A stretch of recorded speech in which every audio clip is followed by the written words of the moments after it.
ನೀವೇನಾದ್ರೂ ಒಳ್ಳೆ ರೊಮ್ಯಾಂಟಿಕ್ ಆನಿಮೆನ ಹುಡುಕ್ತಾ ಇದ್ರಾ ಮತ್ತೆ ನಿಮ್ಗೆ ಯಾವ್ದು ನೋಡ್ಬೇಕಂತ ಗೊತ್ತಾಗ್ತಿಲ್ಲ ಅಂದ್ರೆ ಇವತ್ತು ನೀವು ಕರೆಕ್ಟ್ ಆಗಿರುವಂತ ವಿಡಿಯೋನ ಸೆಲೆಕ್ಟ್ ಮಾಡ್ತೀರಾ. ಯಾಕಂದ್ರೆ ನಾನು ಒಂದಲ್ಲ ಎರಡಲ್ಲ ಇನ್ಫ್ಯಾಕ್ಟ್ 5 ಒಳ್ಳೆ ರೊಮ್ಯಾಂಟಿಕ್ ಆನಿಮೆ ಮತ್ತೆ ಮೂವೀಸ್ ನಾನು ನಿಮ್ಗೆ ಸಜೆಸ್ಟ್ ಮಾಡ್ತೀನಿ. ಸೊ ವಿತೌಟ್ ಎನಿ ಡಿಲೈಸೇಷನ್, ಹಾಯ್ ಹಲೋ ನಮಸ್ಕಾರ, ನಾನು ನಿಮ್ಮ raw content creator K Jeevan and welcome to my channel raw content anime. So number 5 ನಾನು ಸಜೆಸ್ಟ್ ಮಾಡುತ್ತಿರುವಂತ ಆನಿಮೆ ಹೆಸರು darling in the Franxx. Darling in the Franxx ಬಂದು ಮೇನ್ ಕ್ಯಾರೆಕ್ಟರ್ ಬಂದು hero ಅಂತ ಇರ್ತಾನೆ, ಹೀರೋ ಮತ್ತೆ 02 ಅಂತ. ಸೊ ಈ ಆನಿಮೆ ವರ್ಲ್ಡ್ ಬಂದ್ಬಿಟ್ಟು ಫ್ಯೂಚರಿಸ್ಟಿಕ್ ಅಲ್ಲಿ ಇರುತ್ತೆ, ಇರುತ್ತೆ. ಮತ್ತೆ ಈ ಆನಿಮೆ ಹ್ಯೂಮನ್ಸ್ ಎಲ್ಲ ಎಕ್ಸ್ಟಿಂಟ್ ಆಗೋ ಸಿಚುವೇಶನ್ ಬಂದಿರ್ತಾನೆ. ಮತ್ತೆ ಅಡಲ್ಟ್ಸ್ ಏನಿರ್ತಾರೆ ಅವ್ರು ರೀಪ್ರೊಡಕ್ಷನ್ ಮಾಡಕ್ಕಾಗಲ್ಲ. ಮತ್ತೆ ಅದರಿಂದ ಅವರು ಏನದು ವಿಲೇಷನ್ಸ್ ಅಂತ ಏನೋ ಇರುತ್ತೆ, ಅದ್ರದ್ದು ಹೆಲ್ಪ್ ಇಂದ ಅವರು ಒಂದು ಹಾಫ್ ಹ್ಯೂಮನ್ ಇರ್ತಾರೆ. ಅದಾದ್ಮೇಲೆ ಅದೇ ತರ ಇರುವಂತ ಚಿಲ್ಡ್ರನ್ಸ್ ನ ಜೈಂಟ್ ರೋಬೋಟ್ಸ್ ನ ಬಿಟ್ಟು ಜೈಂಟ್ ಮಾನ್ಸ್ಟರ್ಸ್ ನ ಸಾಯ್ಸಟ್ ಕಳಿಸ್ತಾ ಇರ್ತಾರೆ. ಮತ್ತೆ ಇದರಲ್ಲಿ ನಮ್ಮ ಹೀರೋ ಅಂತ ಇರ್ತಾನೆ, ಅವನ ಪ್ರೊಟ್ಯಾಗನಿಸ್ಟ್ ಹೆಸರೇ ಹೀರೋ ಅಂತ. ಮತ್ತೆ ನಮ್ಮ ಸೆಕೆಂಡ್ ಪ್ರೊಟ್ಯಾಗನಿಸ್ಟ್ ಬಂದು 02. ಸೊ ಇವಳು ಹೀರೋಯಿನ್ ಅಂತ ಹೇಳ್ಬೋದು. ಅದಾದ್ಮೇಲೆ ಇವರಿಬ್ರು ಪಾರ್ಟ್ನರ್ ಅಪ್ ಆಗ್ತಾರೆ. 02 ಬಂದು ಒಂದು ಹಾಫ್ ಹ್ಯೂಮನ್ ಮತ್ತೆ ಹಾಫ್ ವಿಲನ್ ಅಂತ ಏನೋ ಹೇಳ್ತಾರೆ ಅದು. ಅದಾದ್ಮೇಲೆ ಇವರಿಬ್ರು ಒಂದು ಟೀಮ್ ಆಪ್ ಇದಾಗ್ತಾರೆ. ಅದಾದ್ಮೇಲೆ ಅವರು ಮಾನ್ಸ್ಟರ್ಸ್ ನ ಫೈಟ್ ಮಾಡ್ತಾ ಇದ್ದಾರೆ. ಅವ್ರ ಫ್ರೆಂಡ್ಸ್ ಎಲ್ಲ ತುಂಬಾ ಸತ್ತೋಗ್ತಾರೆ. ಅದಾದ್ಮೇಲೆ ಅವ್ರಿಗೆ ಗೊತ್ತಾಗುತ್ತೆ ಹ್ಯೂಮ್ಯಾನಿಟಿನ ಮ್ಯಾನಿಪುಲೇಟ್ ಮಾಡ್ತಾ ಇರೋದೇ ಏಲಿಯನ್ಸ್ ಇರ್ತಾರೆ ಅಂತ. ಸೊ ಅದಾದ್ಮೇಲೆ ಅವರು ಏಲಿಯನ್ಸ್ ನ ಫೈಟ್ ಮಾಡಕ್ ಹೋಗ್ತಾರೆ, ಇದು ಮಾಡ್ತಾರೆ. ಸೊ ಇದಾದ್ಮೇಲೆ ನೀವು ಕೇಳ್ಬೋದು ಇದ್ರ ರೊಮ್ಯಾಂಟಿಕ್ ಎಲ್ಲಿದೆ, it's just about normal and action anime ಅಂತ ಅನ್ಬೋದು. ಆ ತರ ನಿಮಗೆ ಸೌಂಡ್ ಆಗುತ್ತೆ. ನಾನು ಎಕ್ಸ್ಪ್ಲೇನಿಂಗ್ ಟು ಯು. ಆದ್ರೆ ಈ ಆನಿಮೆ ರೊಮ್ಯಾಂಟಿಕ್ ಸೈಡ್ ಅಲ್ಲೂ ಇದೆ. ಯಾಕೆ ಅಂತ ನೀವು ಆನಿಮೆ ನೋಡಿ ತಿಳ್ಕೊಳ್ಳಿ. ಇದರಲ್ಲಿ ಇರುವಂತ ಸ್ವೀಟ್ ಮೂಮೆಂಟ್ಸ್ ಮತ್ತೆ ಹೋಲ್ಸಮ್ ಮೂಮೆಂಟ್ಸ್ ಎಲ್ಲ ನಿಮ್ಗೆ ನೋಡಿ ತುಂಬಾ ಇಷ್ಟ ಆಗುತ್ತೆ. ಮತ್ತೆ ಇದರ ಎಂಡಿಂಗ್ ಸ್ವಲ್ಪ ಜನಕ್ಕೆ ಇದು ಇಷ್ಟ ಆಗದೇ ಇರ್ಬೋದು, ಆದ್ರೆ it's ending is great for me. ತುಂಬಾ ಎಮೋಷನಲ್ ಆಗಿತ್ತು. ಏನಾದ್ರೂ ನಿಮ್ಗೆ ಒಂದು ಒಳ್ಳೆ ರೊಮ್ಯಾಂಟಿಕ್ ಆನಿಮೆ ನೋಡ್ಬೇಕಿತ್ತು ಅಂದ್ರೆ ಇದು ಡಾರ್ಲಿಂಗ್ ಇನ್ ದಿ ಫ್ರಾಂಕ್ಸ್ ನೋಡ್ಬೇಕು. ಮತ್ತೆ ನಂಬರ್ 4 ಅಲ್ಲಿ ನಾನು ನಿಮ್ಗೆ ಸಜೆಸ್ಟ್ ಮಾಡ್ತಿರುವಂತ ಆನಿಮೆ ಹೆಸರು ಯುವರ್ ನೇಮ್ ಆನಿಮೆ ಒಂದು ಸ್ವಲ್ಪ ಜಾಸ್ತಿನೇ ಫೇಮಸ್ ಇದೆ. ಇದು ಒಂದು ಆನಿಮೆಕಿನ ಒಂದು ಮೂವಿ ತರ. ಇದರದ್ದು ಆನಿಮೇಷನ್ ಮತ್ತೆ ಇದು ನೀವು ನೋಡಿರ್ತಿರೋ ಯಾವ್ದು ಕ್ಲಿಪ್ ಆಗ್ಲಿ ಇಲ್ಲ ಬೇರೆ ಏನಾದ್ರು. ಸೊ ಇದರದ್ದು ಪ್ರೊಟ್ಯಾಗನಿಸ್ಟ್ ಇರ್ತಾನೆ, ಹುಡುಗ ಇರ್ತಾನೆ ಮತ್ತೆ ಹುಡುಗಿ ಇರ್ತಾರೆ. ಸೊ ಅವರು ವಿತ್ ಸ್ಟ್ರೇಂಜ್ ಏನೋ ಇದಾಗೋದ್ರಿಂದ ಅವರಿಬ್ರು ಅವರ ಬಾಡೀಸ್ ನ ಸ್ವಾಪ್ ಮಾಡ್ಬೋದು. ಸೋಲ್ ಇವಾಗ ಹುಡುಗನ ಸೋಲ್ ಇರುತ್ತಲ್ಲ, ಹುಡುಗಿ ಬಾಡಿ ಒಳಗಡೆ ಇರುತ್ತೆ, ಮತ್ತೆ ಹುಡುಗಿಯ ಸೋಲ್ ಹುಡುಗ ಬಾಡಿಯಲ್ಲಿ ಇರುತ್ತೆ. ಇದು ಹೇಗಾಗತ್ತೆ ಅಂತ ಗೊತ್ತೇ ಆಗಲ್ಲ ತುಂಬಾ ದಿನವರೆಗೂ. ಅದಾದ್ಮೇಲೆ ಅವರು ಅವ್ರ ಲೈಫ್ ನ ಕಂಟಿನ್ಯೂ ಮಾಡ್ತಾ ಇರ್ತಾರೆ. ಅದಾದ್ಮೇಲೆ ಅವ್ರವ್ರ ಲೈಫ್ ನ ಅವ್ರು ನೋಡ್ತಾ ಇರುವಾಗ ಇಬ್ರಿಗೂ ಎವೆಂಚುಯಲಿ ಲವ್ ಸ್ಟಾರ್ಟ್ ಆಗ್ಬಿಡುತ್ತೆ. ಆತರ ಸ್ವಾಪ್ ಆಗ್ತಾ ಅದಾದ್ಮೇಲೆ ನಮಗ್ ಗೊತ್ತಾಗುತ್ತೆ ಅವ್ನ ಹೀರೋಯಿನ್ ಅಂತಾನೆ ನಾವು ಮೀಟ್ ಆಗೋಣ ಅಂತ.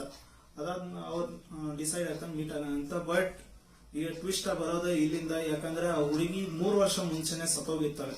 ಆದ್ರೆ ಅದಾದ್ಮೇಲೆ ಇವನ್ ಡೌಟ್ ಬರುತ್ತೆ, 3 ವರ್ಷ ಹಿಂದಿನ ಆ ಹುಡುಗಿ ಸತ್ತೋಗಿದ್ರೆ ನಾನು ದಿನ ಬಾಡಿ ಸ್ವಾಪ್ ಆಗುತ್ತಲ್ಲ ಅದೇನು ಅಂತ. ಅದಾದ್ಮೇಲೆ ಈ ಆನಿಮೆಯ ಪೂರ್ತಿ ಸ್ಟೋರಿ ಅನ್ಫೋಲ್ಡ್ ಹೇಗಾಗುತ್ತೆ, ಅಮೇಸಿಂಗ್ ಆಗಿರುತ್ತೆ.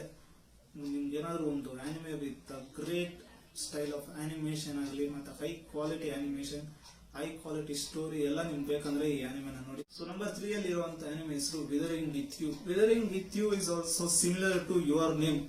ಸೊ ವಿದರಿಂಗ್ ವಿತ್ ಯು ಅಲ್ಲಿ ಒಂದು ಹುಡುಗಿ ಇರ್ತಾರೆ. ಆ ಹುಡುಗಿಗೆ ವೆದರ್ ನ ಕಂಟ್ರೋಲ್ ಮಾಡುವಂತ ಪವರ್ ಇರುತ್ತೆ. She can become like rain ಮತ್ತೆ ಇದಿರ್ತಾರೆ. ಅದಾದ್ಮೇಲೆ ಅವನೊಬ್ಬ ಹುಡುಗ ಬರ್ತಾನೆ, ಅವನು ಜೊತೆಲಿ ಇದಾಗ್ತಾನೆ ಅವಳ ಜರ್ನಿ ಜೊತೆ. ಅದಾದ್ಮೇಲೆ ಅವರಿಬ್ರು ಜೊತೆಯಲ್ಲಿ ಮಾಡ್ತಾ ಇರ್ತಾರೆ. ಮತ್ತೆ ಅವರ ಯಾವಾಗಲೂ ಆ ವರ್ಲ್ಡ್ ಅಲ್ಲಿ ಮಳೆ ಆಗ್ತಾನೆ ಇರುತ್ತೆ. ಬಟ್ ಒಂದು ಪರ್ಟಿಕ್ಯುಲರ್ ಜಾಗದಲ್ಲಿ ಮಾತ್ರ ಮಳೆ ಬೀಳಲ್ಲ, ಸನ್ಲೈಟ್ ಇರುತ್ತೆ.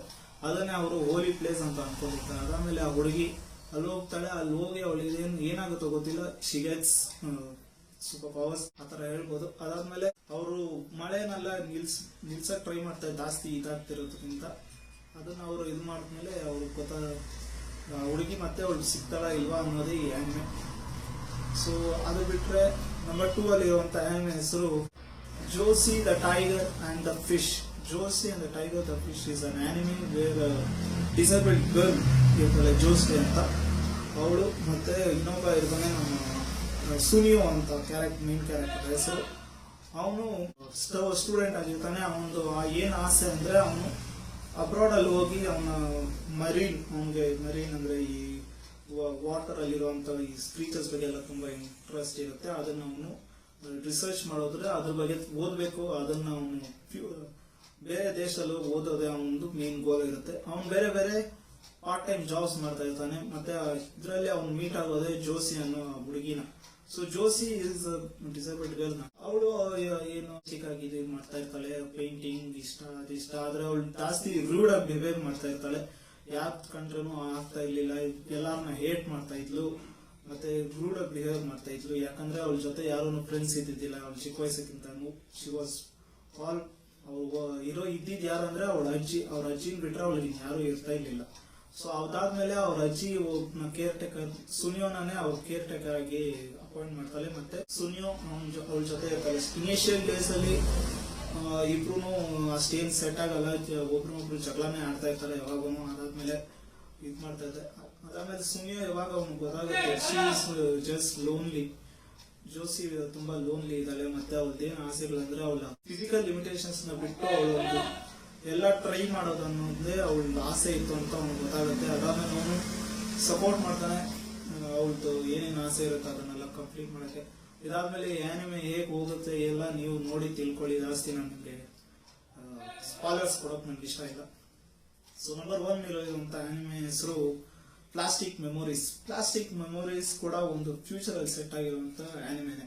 ಸೊ ಇದ್ರಲ್ಲಿ ನಮ್ಮ ಪ್ರೊಟ್ಯಾಗನಿಸ್ಟ್ ಇರ್ತಾನೆ. ಪ್ರೊಟ್ಯಾಗನಿಸ್ಟ್ ಹೆಸರಲ್ಲೂ ನಮ್ಗೆ ಅಷ್ಟು ನೆನಪಿಲ್ಲ, ಯಾಕಂದ್ರೆ ನಾನು ತುಂಬಾ ಟೈಮ್ ಇಂದ ನೋಡಿರೋದು. ಪ್ರೊಟ್ಯಾಗನಿಸ್ಟ್ ಇರ್ತಾನೆ. ಮತ್ತೆ ಅವನೊಂದು AI ಕಂಪನಿಯಲ್ಲಿ ಕೆಲಸ ಮಾಡಿ ಜಾಯಿನ್ ಆಗ್ತಾನೆ ಹೊಸದಾಗಿ. ಸೊ ಈ ವರ್ಲ್ಡ್ ಅಲ್ಲಿ ಆಂಡ್ರಾಯ್ಡ್ ರೋಬೋಟ್ಸ್ ಇರ್ತವೆ. ಅವುಗಳನ್ನ ಇವರು 9 years ಲೈಫ್ ಸ್ಪ್ಯಾನ್ ಇರುತ್ತೆ. ಅದ್ರ ಮೆಮೊರಿ ಇದರದಲ್ಲೇ ಸೇಲ್ ಮಾಡ್ತಾ ಇರ್ತಾರೆ. ಅದಾದ್ಮೇಲೆ 9 years ಆದಾದ್ಮೇಲೆ ರೋಬೋಟ್ಸ್ ಮೆಮೊರೀಸ್ನೆಲ್ಲ ಎರೇಸ್ ಮಾಡ್ಬಿಡ್ತಾರೆ. ಸೊ ಈ ತರ ಇರುವಾಗ ಪ್ರೊಟ್ಯಾಗನಿಸ್ಟ್ AI ಇದ್ರ ಕಂಪನಿ ಜಾಯಿನ್ ಆಗಿದ್ದಾಗ ಅವನು ಒಂದು ಪಾರ್ಟ್ನರ್ ಸಿಗ್ತಾಳೆ. ಅವಳು ಒಂದು ರೋಬೋಟ್.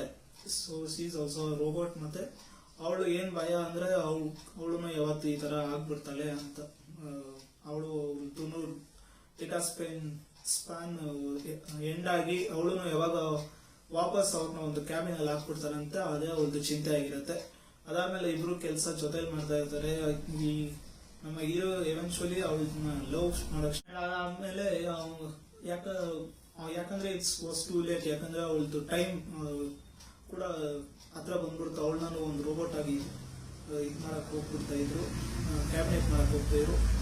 ಸೊ ಅವಾಗ ಅವನು ಇದ್ ಮಾಡ್ತಾನೆ. It was such a sad anime. ತುಂಬಾ ಬೇಜಾರಾಗುತ್ತೆ ನೋಡುವಾಗ. ಅದಾದ್ಮೇಲೆ ಈ ಆನಿಮೆ ಏನ್ ಇದು ಕೊಡುತ್ತಂದ್ರೆ ಯಾವ್ದನ್ನು ಪರ್ಮನೆಂಟ್ ಇರಲ್ಲ. ಎವ್ರಿಥಿಂಗ್ ಆಸ್ ಎಕ್ಸ್ಪೈರಿ ಡೇಟ್ ಅಂತ. ಸೊ ನಿಮ್ಗೇನಾದ್ರು ಒಂದು ಆನಿಮೆ ವಿತ್ ಗುಡ್ ವೈಬ್ಸ್ ಮತ್ತೆ ಎಮೋಷನಲ್ ಸ್ಟೋರಿ ಇರುವಂತ ಆನಿಮೆ ಏನಾದ್ರು ಬೇಕಂದ್ರೆ ಪ್ಲಾಸ್ಟಿಕ್ ಮೆಮೊರೀಸ್ ನೋಡಿ. ಸೊ ಇವತ್ತಿಗೆ ಈ ವಿಡಿಯೋಗೆ ಇಷ್ಟೇ. ಇವತ್ತು ನಾನು ನಿಮ್ಗೆ 5 ಒಳ್ಳೆ ರೊಮ್ಯಾಂಟಿಕ್ ಆನಿಮೇಸ್ ಹೇಳಿದ್ದೀನಿ. ಮತ್ತೆ ನೆಕ್ಸ್ಟ್ ವಿಡಿಯೋದಲ್ಲಿ ಸಿಗೋವರೆಗೂ bye, take care and be happy.